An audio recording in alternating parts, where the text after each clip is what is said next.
ಅಲೈಕುಂ ರಹಮತುಲ್ಲಾಹಿ ವಬರಕಾತಹು.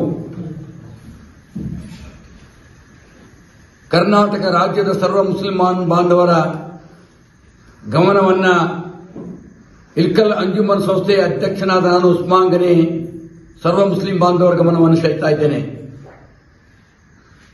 ಸನ್ಮಾನ್ಯ ಮುಸ್ಲಿಂ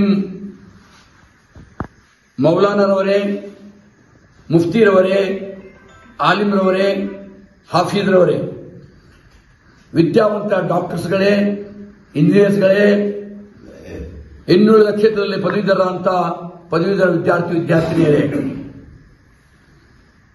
ಈ ಅಂಜುಮನ್ ಸಂಸ್ಥೆಯ ಅಧ್ಯಕ್ಷ ಉಸ್ಮಾನ್ ಗನಿ ತಮ್ಮ ಮುಂದೆ ಸತ್ಯಾಸತ್ಯತೆಯ ವಿಷಯಗಳನ್ನು ಇಡ್ತಾ ಇದ್ದಾನೆ.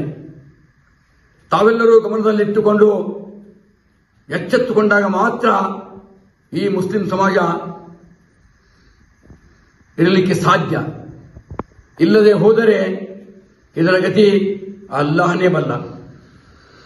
ಕೇಳಿ ಗುರು ಹಿರಿಯರ ಮಿತ್ರರೇ, ಈ ಉಸ್ಮಾನ್ ಗನಿ ಅಂಜುಮನ್ ಸಂಸ್ಥೆಯ ಅಧ್ಯಕ್ಷನಾಗಿ ಸುಮಾರು 25 ವರ್ಷಗಳ ಕಾಲ ಸೇವೆ ಸಲ್ಲಿಸಿದ್ದಾನೆ.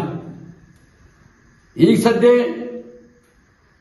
ರಾಜ್ಯದಲ್ಲಿ ಇರುವಂತಹ ಆಡಳಿತದಲ್ಲಿರುವಂತಹ ಮುಖ್ಯಮಂತ್ರಿಗಳಂತ ಸನ್ಮಾನ್ಯ ಶ್ರೀ ಸಿದ್ದರಾಮಯ್ಯನವರಿಗೆ ಭೇಟಿಯಾಗಿ ಕರ್ನಾಟಕ ರಾಜ್ಯದಲ್ಲಿ ಉರ್ದು ಮಾಧ್ಯಮ PU ಕಾಲೇಜನ್ನು ಕೊಡಬೇಕು ಅಂತೇಳಿ ಇಳಕಲ್ ನಗರದ ಎಲ್ಲ ಯುವಕರನ್ನ, ಗಣ್ಯರನ್ನ, ನೂರಾರು ಜನರನ್ನ ತೆಗೆದುಕೊಂಡು ಹೋಗಿ ಬೆಂಗಳೂರಿಗೆ ನಿಯೋಗ ಹೋಗಿ ಭೇಟಿ ಆಯಿತು.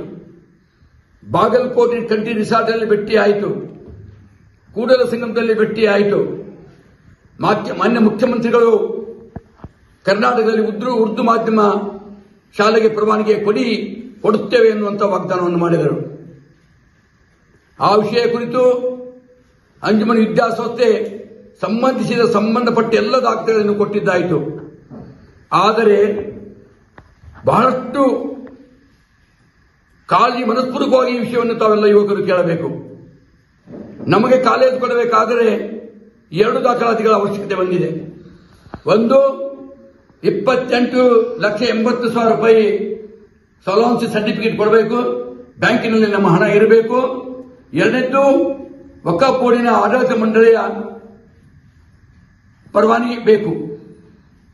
ಈ ವಿಷಯ ಕುರಿತು ಸುಮಾರು ತಿಂಗಳಿಂದ ವಕ್ಫ್ ಬೋರ್ಡ್ಗೆ ನಾವು ಅಲೆದಾಡಿದ್ದಾಯಿತು. ವಕ್ಫ್ ಬೋರ್ಡಿನಲ್ಲಿ ನಮ್ಮ ಪ್ರಸ್ತಾವನೆ ಹೋಗಿಯೂ ಆಯಿತು. ಈ ಉಸ್ಮಾನ್ ಗನಿ ಸುಮಾರು 7 ದಿನಗಳ ಕಾಲ ಬೆಂಗಳೂರಿನಲ್ಲಿ ಇದ್ದು ಕಾಲ ಕಳೆದು ಇಂದು ಇಳಕಲ್ಗೆ ಬಂದಿದ್ದಾಯಿತು. ಆಗುವಂತ ಕೆಲಸಗಳೇನು? ಮುಸ್ಲಿಂ ಸಮಾಜದಲ್ಲಿ ಇರುವಂತಹ ದರ್ಗಾಗಳು, ಮುಸ್ಲಿಂ ಸಮಾಜದಲ್ಲಿ ಇರುವಂತಹ ವಿದ್ಯಾಸಂಸ್ಥೆಗಳು ಏನಾಗ್ತಾ ಇದೆ? ವಕ್ಫ್ ಬೋರ್ಡಿನಲ್ಲಿ ಕೆಲವೊಂದು ಕಿಡಿಗೇಡಿ ಹುಳುಗಳು ಕೆಲವೊಂದು ಕಿಡಿಗೇಡಿತನವನ್ನು ಮಾಡುತ್ತಾ, ಅಲ್ಲಿ ಲಂಚವನ್ನು ತಿನ್ನುತ್ತಾ ಸಂಭಾಯತ ಸಂಪನ್ನ ಜನರಿಗೆ ತೊಂದರೆ ಕೊಡುವಂತಹ ಹುನ್ನಾರ ನಡೆದಿದೆ. 7 ದಿನಗಳ ಕಾಲ ಇದ್ದು ನೋಡಿದ್ದಾಯಿತು. ಈ ರಾಜ್ಯದ ನಮ್ಮ ಮುಸ್ಲಿಂ ಶಾಸಕರಾದಂತಹ, ಮುಸ್ಲಿಂ ಸಂಸತ್ ಸದಸ್ಯರಾದಂತಹ ನಸೀರ್ ಅಹಮದ್ MLC ರವರಿಗೆ ಭೇಟಿಯಾಗಿದ್ದು ಆಯಿತು, ಹ್ಯಾರಿಸ್ ರವರ ಜೊತೆಗೆ ಮಾತನಾಡಿದ್ದು ಆಯಿತು, ಖಾಲಿದ್ ಅಹಮದ್ ಡೈರೆಕ್ಟರ್ಗೆ ಮಾತನಾಡಿದ್ದಾಯಿತು, ಬಿಜಾಪುರದ ದರ್ಗಾ ಗುರುಗಳಾದ ತನ್ವೀರ್ ಪೀರ್ ಅವರ ಜೊತೆ ಮಾತನಾಡಿದ್ದು ಆಯಿತು, ಮತ್ತು ಇನ್ನು 2 ಜನ ಡೈರೆಕ್ಟರ್ ಜೊತೆಗೆ ಕೂಡಿ ಮಾತನಾಡಿ ಹೇಳಿದ್ದು ಆಯಿತು, ಕೇಳಿದ್ದು ಆಯಿತು. ಆದರೆ ಬಂದಿದ್ದೇನು ಈ ಸಂಸ್ಥೆಗೆ ಫಾರಂ 42 ಅಪ್ರೂವಲ್ ಕೊಡಬೇಕು ಅನ್ನುವಂಥ ಮಾತನ್ನ ನಮ್ಮ ನಾಯಕರಾಗಿರುವಂತಹ ರಾಜ್ಯಸಭಾ ಸದಸ್ಯರಾಗಿರುವಂತಹ ಉಸ್ತಾದ್ ಸಾಹೇಬರು ಹೇಳಿದ್ದಾಯಿತು, ನಸೀರ್ ಉಸ್ತಾದ್ ಸಾಹೇಬರು ಹೇಳಿದ್ದು ಆಯಿತು. ನಮ್ಮ ಈ ರಾಜ್ಯದ ವಕ್ಫ್ ಬೋರ್ಡ್ ಚೇರ್ಮನ್ರು ಸಹಮತ ತೋರಿಸಿದ್ದು ಆಯಿತು.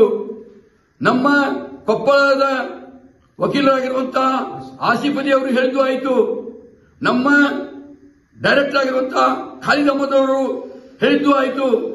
ನಮ್ಮ ಬೆಂಗಳೂರಿನ ಶಾಸಕರಂತಹ ಹ್ಯಾರಿಸ್ ರವರು ಹೇಳಿದ್ದು ಆಯಿತು. ನಮ್ಮ ನಾಯಕರಾಗಿರುವಂತಹ ನಸೀರ್ ಅಹಮದ್ ಸಾಹೇಬರು ಹೇಳಿದ್ದು ಆಯಿತು. ಇಷ್ಟೊಂದು ಹೇಳಲಿಕ್ಕಾಗಿಯೂ ನಮ್ಮ ಯಾವುದೇ ಕೆಲಸ ಆಗಲಿಲ್ಲ. ಯಾಕೆ ಈ ಮಾತನ್ನು ಉಸ್ಮಾನ್ ಗನಿ ಹೇಳುತ್ತಾನೆ ಎಂದಾದರೆ ಇದು ಯಾವ ಸ್ಥಿತಿಗೆ ಹೋಗ್ತಾ ಇದೆ?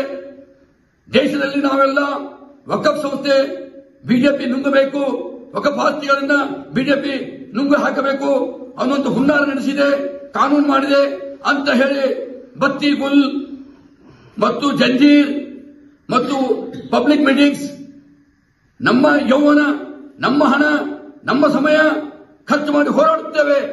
ಆದರೆ ನಮ್ಮವರೊಂದಿಗೆ ಒಂದು ಪತ್ರ ತೆಗೆದುಕೊಳ್ಳುವುದು ಕಷ್ಟಕರವಾಗಿದೆ. ಬನ್ನಿ ಗೆಳೆಯರೇ, ಬನ್ನಿ. ನೀವು ಹೀಗೆ ಕೂತಿದ್ದೆ ಆದರೆ ಡಾಕ್ಟರ್ ಬಾಬಾ ಸಾಹೇಬ್ ಅಂಬೇಡ್ಕರ್ ಅವರು ಹೇಳಿದಂತೆ ಸುಮ್ಮನೆ ಕುಂತರೆ ಸುಲಿಗೆ ತಪ್ಪದು, ಹಿಡಿಯೆತ್ತರದೆ ನಿಮ್ಮದು ಅನ್ನುವಂಥ ಮಾತು ಇಂದು ನಮ್ಮ ಅದನ್ನು ಮನಪೂರ್ವಕವಾಗಿ ಉಸ್ಮಾನ್ ವಿಶ್ವಾಸವನ್ನು ಇಟ್ಟಿದ್ದಾನೆ. ಕಾರಣ ಈ ವಿಷಯವನ್ನು ಕುರಿತು ಯಾವುದೋ ಕಿಡಿಗೇಡಿಗಳು, ಯಾವುದೊಬ್ಬ ಕುಡುಕ ಒಂದು ಪತ್ರದಲ್ಲಿ ಅಲಿಗೇಷನ್ ಮಾಡುತ್ತಾನೆ ಎಂದಾದರೆ ಸುಳ್ಳು ಬಣ್ಣವನ್ನು ಬಳಿದು ವಿನಾಕಾರಣವಾಗಿ ನಮ್ಮ ಪ್ರಸ್ತಾವನೆಯನ್ನು ನಿಲ್ಲಿಸೋದು ಈ ಉಸ್ಮಾನ್ ಎಂದು ಸಹಿಸುವುದಿಲ್ಲ. ಇಂದು ಬೆಂಗಳೂರಿಗೆ ಕುರಾನ್ ಅನ್ನು ತೆಗೆದುಕೊಂಡು ನಾವು ಹೊರಟಿದ್ದೇವೆ. ದೈವಿಕ ಗ್ರಂಥ ಜೀವ ಕುರಾನ್ ಅನ್ನು ತೆಗೆದುಕೊಂಡು ನಾವು ಬೆಂಗಳೂರಿಗೆ ಹೊರಟಿದ್ದೇವೆ. ಸುಮಾರು 60 ಜನರ ನಮ್ಮ ಇಲ್ಕಲ್ ನಗರದ ಗಣ್ಯಾತಿ ಗಣ್ಯರು ಯುವಕರು ಸೇರಿಕೊಂಡು 60 ಜನರ ನಿಯೋಗ ಮಾನ್ಯ ಸಿದ್ದರಾಮಯ್ಯನವರಿಗೆ ಇಂದು ಭೇಟಿಯಾಗಲಿಕ್ಕೆ ಹೊರಟಿದ್ದೇವೆ. ಕೇಳಿ ಗೆಳೆಯರೆ, ಎಂಥ ಕಾಲ ಬಂತು, ಎಂಥ ಕಾಲ ನಾವು ಇವತ್ತು ನೋಡ್ತಾ ಇದ್ದೇವೆ. ಈ ದೇಶದ ಸ್ವತಂತ್ರಕ್ಕಾಗಿ ಮಾಡಿರುವಂತಹ ನಮ್ಮ ಹಿರಿಯರು ಯಾವ ಕೆಲಸವನ್ನು ಇಟ್ಟಿದ್ರು, ಅವರು ಎಂಥವರು ನಮಗೆ ಸಿಕ್ಕಿದ್ದಾರೆ ಅನ್ನೋದನ್ನು ನೀವೆಲ್ಲರೂ ತಿಳಿದುಕೊಳ್ಳಬೇಕು. ಕಾರಣ ಮಕ್ಕಳಿಗೆ, ಯುವಕರಿಗೆ, ಯುವತಿಯರಿಗೆ ಕರೆ ಕೊಡ್ತಾ ಇದ್ದೇನೆ, ನ್ಯಾಯಕ್ಕಾಗಿ ಹೋರಾಡಲಿಕ್ಕೆ ಸಿದ್ಧರಾಗಿರಿ. ಇಲ್ಲದೆ ಹೋದರೆ ಆಪ್ಕ ಖೈರ್ ನಹಿ ಹೈ. ನಾವು ಇಂದು ನಾಳೆ ರಾತ್ರಿ 60 ಜನರು ಸೇರಿಕೊಂಡು 12 ಕಾರುಗಳನ್ನು ತೆಗೆದುಕೊಂಡು ಮಾನ್ಯ ಮುಖ್ಯಮಂತ್ರಿಗಳ ಭೇಟಿಗೆ ಹೊರಟಿದ್ದೇವೆ. ಈ ರಾಜ್ಯದಲ್ಲಿ ಇರುವಂತಹ ನಾಯಕರು, ಈ ರಾಜ್ಯದಲ್ಲಿ ಇರುವಂತಹ ಮುಸ್ಲಿಂ ಚಿಂತಕರು, ಈ ರಾಜ್ಯದಲ್ಲಿರುವಂತಹ ಮೌಲ್ಯಗಳು ಅವರು ಇದನ್ನು ತಿಳಿದುಕೊಳ್ಳಬೇಕು. ನಾವು ಹೋರಾಡುತ್ತೇವೆ ಯಾರಿಗಾಗಿ, ಎಷ್ಟು ತೊಂದರೆ ಅನುಭವಿಸ್ತಾ ಇದ್ದೇವೆ. ಈ ನಮ್ಮ ಬಾಗಲಕೋಟ್, ಬಿಜಾಪುರ, ಕೊಪ್ಪಳ ಜಿಲ್ಲೆಯಲ್ಲಿ ತಾವರಗೇರಿ ಅಡ್ಮಿನಿಸ್ಟ್ರೇಟರ್ ಹಾಕಿದ್ರು, ಇಲ್ಕಲ್ ದರ್ಗಾಕ್ಕೆ ಅಡ್ಮಿನಿಸ್ಟ್ರೇಟರ್ ಹಾಕಿದ್ರು.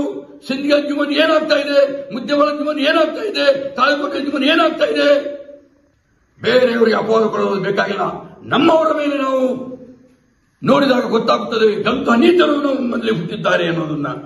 ಕಾರಣ ಯುವಕರಿಗೆ, ವಿದ್ಯಾವಂತರಿಗೆ ಕರೆ ಕೊಡ್ತಾ ಇದ್ದೇನೆ, ಬನ್ನಿ ವಿದ್ಯಾವಂತರೇ, ಬನ್ನಿ ಗೆಳೆಯರೇ, ಹೋರಾಟಕ್ಕೆ ಸಿದ್ಧರಾಗೋಣ. ಇಲ್ಲದೆ ಹೋದರೆ ನಮಗೇನು ಬರಲಿಕ್ಕೆ ಸಾಧ್ಯವಿಲ್ಲ. ಇಂದು ಬೆಂಗಳೂರಿಗೆ ಸುಳ್ಳು ಆಪಾದನೆ ಕೊಡುವವರ ವಿರುದ್ಧ, ಸುಳ್ಳು ಮಾತು ಹೇಳುವವರ ವಿರುದ್ಧ ಈ ದಿವ್ಯ ಕುರಾನ್ ತೆಗೆದುಕೊಂಡು ಹೊಂಟಿದ್ದೇವೆ. ಈ ದಿವ್ಯ ಕುರಾನ್ ಮೇಲೆ ನಂಬಿಕೆ ಇದ್ದಿದ್ದಾದರೆ, ನಿಜವಾಗಿ ಜಾತಿನ ಮುಸ್ಲಿಮರಾಗಿದ್ದರೆ ಇದರ ಮೇಲೆ ಕೈಗಿಟ್ಟು ಹಾನಿ ಮಾಡಿ ಹೇಳಬೇಕು. ತಪ್ಪಿತಸ್ಥರು ಯಾರು, ಹಣ ತಿಂದವರು ಯಾರು, ಲಂಚ ತಿಂದವರು ಯಾರು, ನಿಶ್ಚಿತ ಮಾಡಿದವರು ಯಾರು, ಯಾವ ಕಾರಣಕ್ಕಾಗಿ ಈ ತೊಂದರೆ ಆಗ್ತಾ ಇದೆ ಅನ್ನೋದನ್ನ ಎಲ್ಲ ಯುವಕರು ಗೊತ್ತು ಮಾಡಿಕೊಳ್ಳಬೇಕು. ಬೇರೆಯವರಿಗೆ ಹೇಳಬೇಕಾಗಿಲ್ಲ. ಬನ್ನಿ ಗೆಳೆಯರೇ, ನಾವು ನೀವೆಲ್ಲರೂ ಕೂಡಿ ಹೋರಾಡೋಣ, ನ್ಯಾಯಕ್ಕಾಗಿ ಹೋರಾಡೋಣ. ಇದೊಂದು ವಿದ್ಯಾಸಂಸ್ಥೆ.